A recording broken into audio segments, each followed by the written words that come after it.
Anoche Pedro Sánchez dio una entrevista en el canal oficial del gobierno, es decir, en La Sexta. Ya saben que Sánchez, con esa valentía que le caracteriza, oscila entre La Sexta y la SER, a riesgo de ser preguntado con algún tipo de cuestión incómoda, como por ejemplo, ¿qué edad tiene usted? Allí se despachó en una especie de discurso a la nación para hacer frente a lo que todo el mundo dice que es consecuencia de la guerra, cosa que es falsa. Esto es lo que nos contó. En ese Plan Nacional de Respuesta a las Consecuencias Económicas de la Guerra, también desde el plano nacional podamos poner en marcha medidas, en primer lugar, para amortiguar las consecuencias de esta guerra y las sanciones económicas, en segundo lugar, para proteger a los colectivos más vulnerables y en tercer lugar, para hacer un reparto justo, equitativo de los costes de la guerra y las sanciones económicas en la población española. No puede pagar más quien menos tiene o quien más vulnerable es. En primer lugar, hay que dejar claro que la inflación no es consecuencia de la guerra.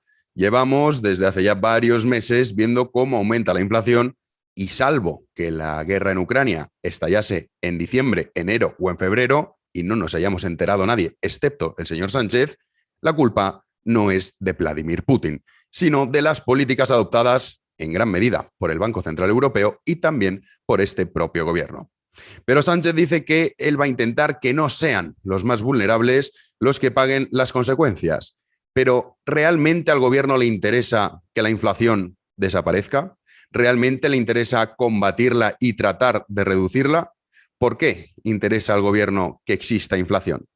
Es una pregunta que deberíamos hacernos todos los ciudadanos cuando escuchamos al presidente del gobierno asegurar que no quiere que los más vulnerables sean los que paguen las consecuencias de unas políticas que han sido tremendamente nocivas y que, por supuesto, no se deben a la guerra.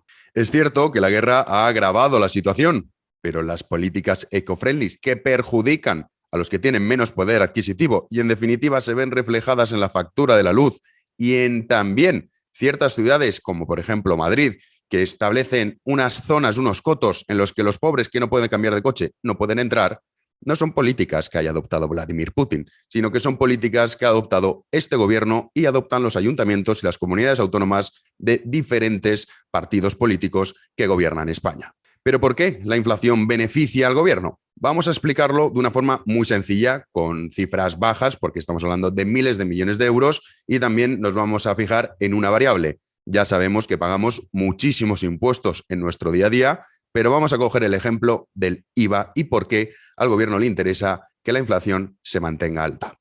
Supongamos que usted compra un producto y el precio total de ese producto cuando lo compra en la tienda es de 1.000 euros. Evidentemente usted ha pagado un IVA. En este caso, el IVA es del 173,55 euros, que es lo que se queda el Estado.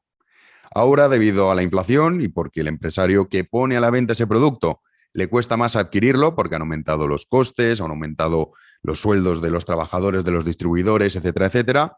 En definitiva, al empresario le cuesta más poner ese producto a la venta y el precio total que usted paga es de 1.100 euros. En este caso, el IVA que usted ha pagado es de 190,91. Es decir, que el Estado ha ingresado más en apenas unos meses. De buenas a primeras, el gobierno no ha hecho absolutamente nada, no ha aumentado los impuestos, pero de pronto tiene una mayor recaudación.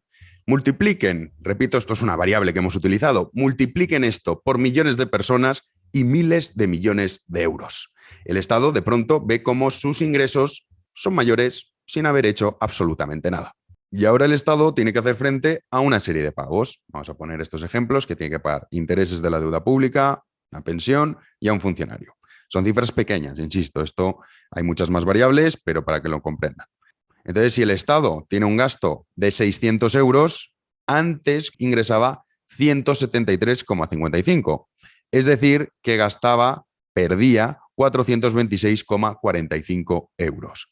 Ahora, sin embargo, con la inflación, y ya que no varían los pagos que tiene que hacer, sigue siendo de 600 euros, el Estado pierde 409,09 euros. Es decir, que se ahorra dinero. El Estado ahorra dinero con la inflación porque obtiene mayor número de ingresos. Si esto lo multiplicamos por miles de millones de euros y también unimos todas las variables de todos los impuestos que pagamos y también los beneficios que pueda generar un autónomo, por ejemplo, un autónomo que vende un producto, antes lo vendía a 40, ahora por la inflación lo tiene que vender a 50 o a 48, ese autónomo cuando declare sus ingresos serán mayores, por lo tanto pagará más impuestos. Es decir, el gobierno con la inflación recauda muchísimo más sin subir los impuestos.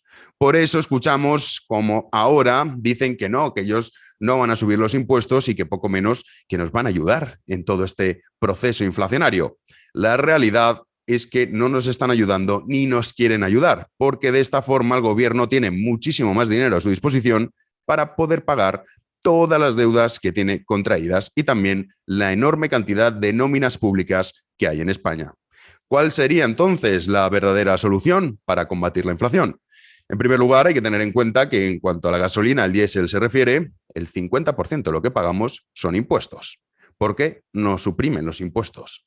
Porque realmente eso sí que sería ayudar al ciudadano y entonces el gobierno no tendría esa gran capacidad de recaudación que luego utiliza para crear un sistema clientelar y así, a través de la compra de votos cautivos, mantenerse en el poder.